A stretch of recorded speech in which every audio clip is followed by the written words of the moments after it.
Hey viewers, today we'll be discussing an interesting integral that was asked in your JEE mains exam, an Indian entrance exam which is considered to be the toughest one. So let's get started with the problem.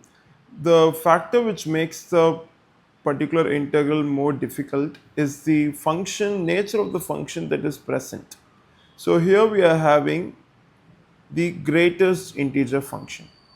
So before jumping into the problem, we should understand what do we exactly mean by greater integer function. So let me just give you a quick glimpse on the greater integer function. So your greater integer function, which is otherwise known as your flow function.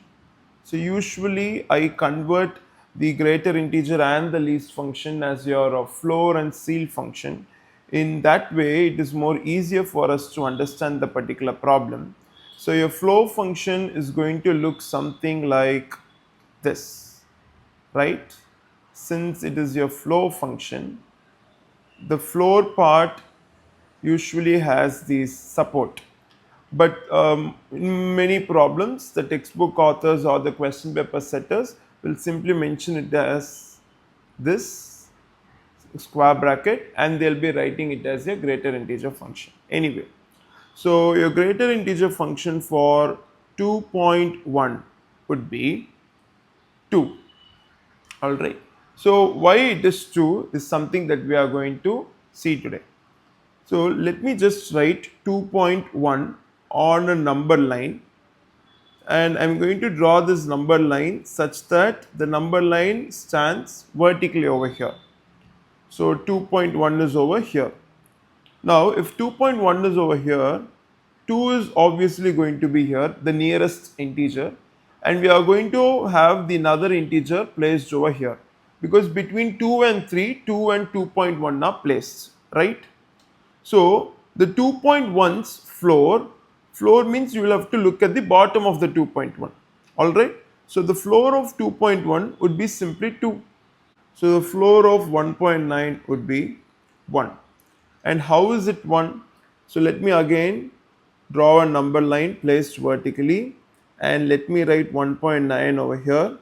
We'll be tracking down the nearest two integers, which is around 1.9, and it would be 1 and 2, which means 1.9 is between the integers 1 and 2, and greater integer function means floor function, and you will have to look at the floor of this 1.9, which should be 1. You can also try for negative values. Let me write negative 2.1, and it's to find its floor you should simply number line and then plot 2.1 over here, negative 2.1 over here, and in your number line you should find the number line always increases from the bottom to the top. All right, so you'll be having your minus 3 over here and minus 2 over here, which means the numbers 1 lies between minus 2 and minus 3, and if we are asked to find its floor, we'll be simply pointing out minus 3 over here. So you'll be having minus 3. Hope this clears your confusion regarding your floor functions. So when we are asked to integrate this particular function from minus pi by 2 to plus pi by 2, the function works differently in different domains. So the entire function, which is your f of x equals 1 upon floor of x plus floor of sine x plus 4, has to be written in a piece valued function, because for different domains the function works differently. Because the function works differently, for example, if you take floor of x, it works differently when it is between minus 1 to 0, and it works differently when it is between 0 to 1, and it works differently when it is between 1 to 2. All right, so all these factors has to be considered when you are solving for floor of x. Similarly for sine x as well. So what I'm going to do is that let me also understand the nature of the sine function. To understand it, let me draw a sine graph. A sine graph, in your domain, it goes from minus infinity to plus infinity, but your range of the function is restricted between minus 1 to plus 1. So your sine function is going to look something like this. So here you are having your pi by 2, and here you are having your minus pi by 2. So as far as sine is considered, you need not worry about it much. Here you are given with floor of sine x. So when you say floor of sine x and your integral is between minus pi by 2 to plus pi by 2, between minus pi by 2 and plus pi by 2, the value of the sine function lies between a sine x, floor of sine x is considered. The values of sine x is between minus 1 to plus 1. So your floor value has to be split between minus 1 to 0 and 0 to 1. So sine x is not the trouble over here. So you need not worry much about your floor of sine x. It is your floor of x that which has to be worried about. Alright. Now how I am going to split this particular domain, which is from minus pi by 2 to plus pi by 2, is that first we should evaluate what is your value for pi by 2. So let me approximate its value. It is 3.14 divided by 2, right? So which would give me 1.57. So pi by 2 value is something around 1.57. And as I already said, the domain has to be split between the integers. So there is 0, and here you will be having your 1, and here you will be having your 1.5, and this one is your minus 1. So now we have got 4 different pieces for this particular function. So f of x should be written as, your first piece should be minus pi by 2 less than or equal to x less than or equal to minus 1. So when function takes values in between these intervals, so the value of the function would become 1 by, alright. So when the value goes less than minus 1, say minus 1.2, the value of the floor function here you will be getting minus 2. Because we already saw here the value of minus 2.1 would become minus 3.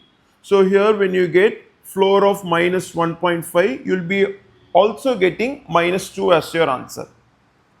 And for sin x, alright, for sin x we will look at the function. So minus 1 is going to be here somewhere over here, and when your x values is between in this interval, the value of this sin x would be around this interval, alright, which is again between or before minus 1, I would say. And if the values are before minus 1 and after 0, the floor value of the values would become minus 1. So here you will be having minus 1 in the place of floor of sin x and plus 4 over here. And similarly, when it is between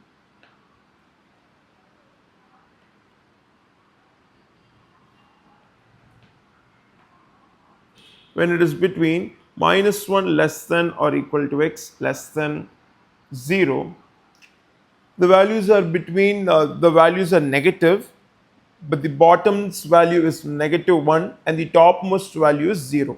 That is the only thing which you are going to consider. The value of the floor of x should be, since negative 1 is the floor for all of its values, you are going to get minus 1 over here.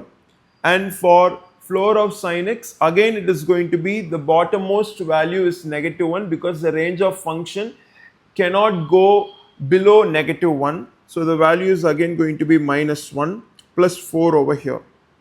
And when the values are between 0 to 1, the function's value is going to be, in the place of floor of x, you are going to have 0, and in the place of sin x, you are again going to have 0 plus 4. 1 less than or equal to x less than pi by 4. Now the floor of x function would become 1, and for sin x it is going to be 0. plus 4.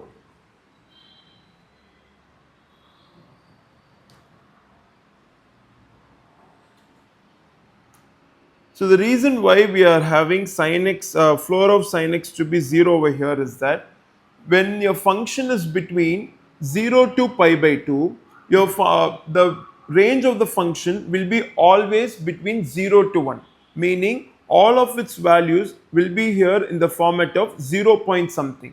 So naturally its floor would become 0 because that is the bottom's value or the floor of the 0 points value. So the entire function now can be reframed as 4 minus 3 would become 1 by 1, which is 1, minus pi by 2 less than or equal to x less than negative 1, and here you will be having 1 by 2 minus 1 less than or equal to x less than 0, and here you will be having 1 by 4 0 less than or equal to x less than 1, and here you will be having 1 by 5 1 less than or equal to x less than pi by 2. Now the function could be integrated between the intervals, right? So the integral of the function minus pi by 2 to plus pi by 2 f of x dx would be minus pi by 2 to minus 1 1 dx plus minus 1 to 0 1 by 2 dx plus 0 to 1 1 by 4 dx plus 1 to pi by 2 1 by 5 dx. Now we know the integration for a constant. Integration of k dx would be kx plus c.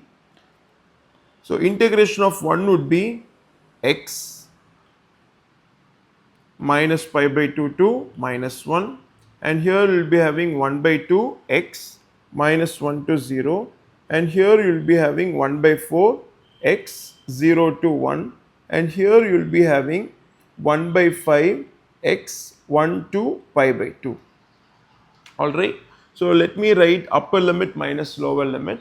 So upper limit minus 1 minus of minus pi by 2 plus your upper limit substitution would be 0 minus of its lower limit would be minus of minus 1 plus 1 by 4 upper limit minus lower limit plus 1 by 5 pi by 2 minus 1.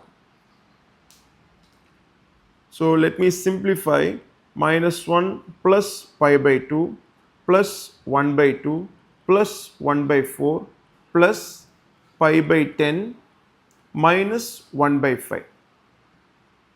So let me write it like 1 by 4 plus 1 by 2 minus 1 by 5 minus 1, and then pi by 2 plus pi by 10.